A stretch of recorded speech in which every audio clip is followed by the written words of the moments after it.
You repeat this sentence that you said? Yeah, it's pretty easy.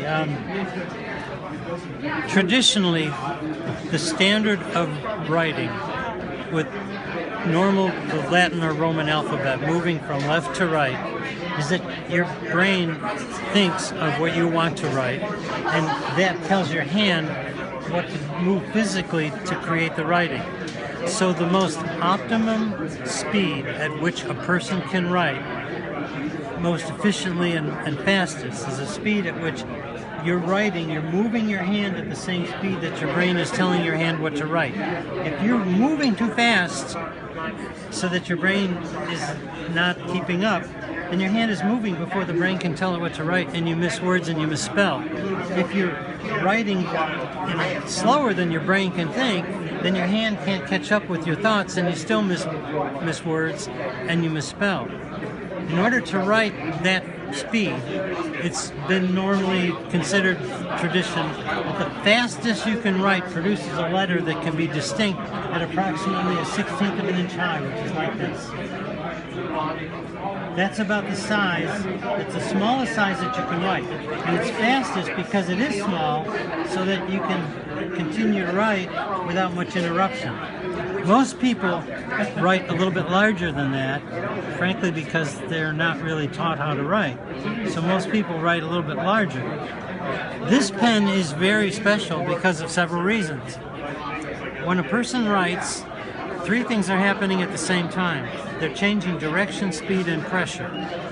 If you have a pen like this that has a very consistent flow, speed, of ink release, then that's a consistent. Well, if you're moving fast, you need to have a little faster speed of ink release.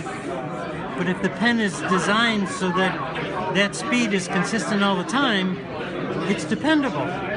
And it doesn't matter if you live in Africa or India or America, you're still writing with the same muscles, the same speed, because you're a human being. The other thing about this pen is that because of the way the tip has been apparently polished and constructed, it's not too fine, so you don't run the risk with excessive pressure of damaging the point with splaying it. This is a sturdy pen.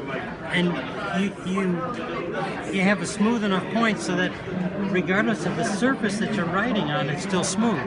Here at the pen show, I'm demonstrating on rhodia paper from France, which is really smooth.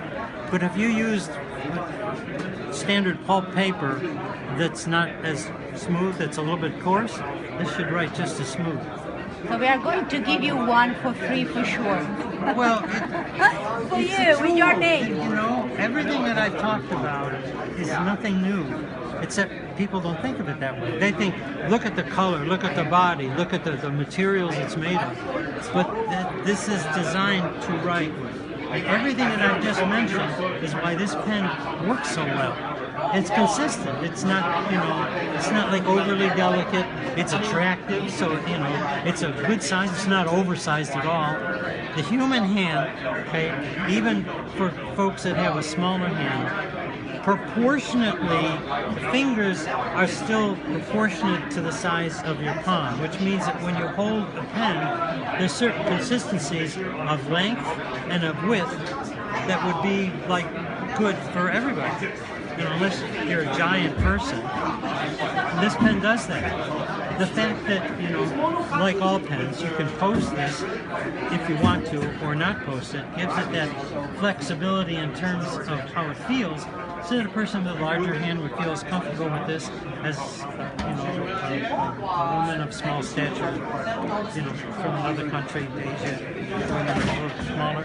It should feel as comfortable for them. But we are the last romantic of writing instruments. Yeah. We do pens to write, not to show. Yep.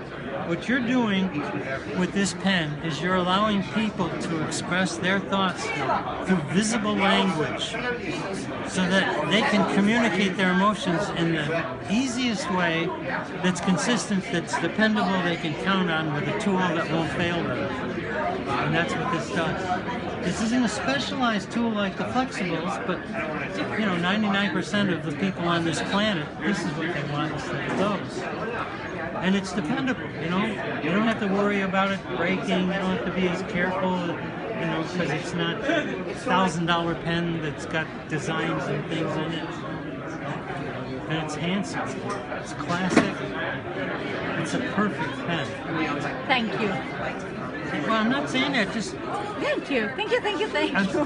We everything, are here from everything Italy. I've said is just makes sense. This is the size that the point comes in. You said that this is the only size point, right? Yes. Well, most pens you can get in, you know, they come with a medium point, or you can get a fine tip. Whoever decided on this width, it's the perfect width. It's the perfect width because, you know, unless you're a calligrapher, you need to have a line that's visible with enough thickness so that at various sizes it's still readable. But at a small size, you don't want to close up.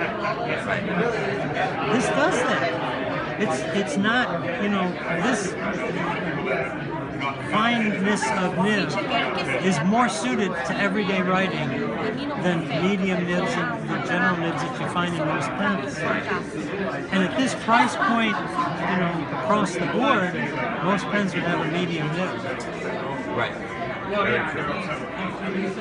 It's a really great pen.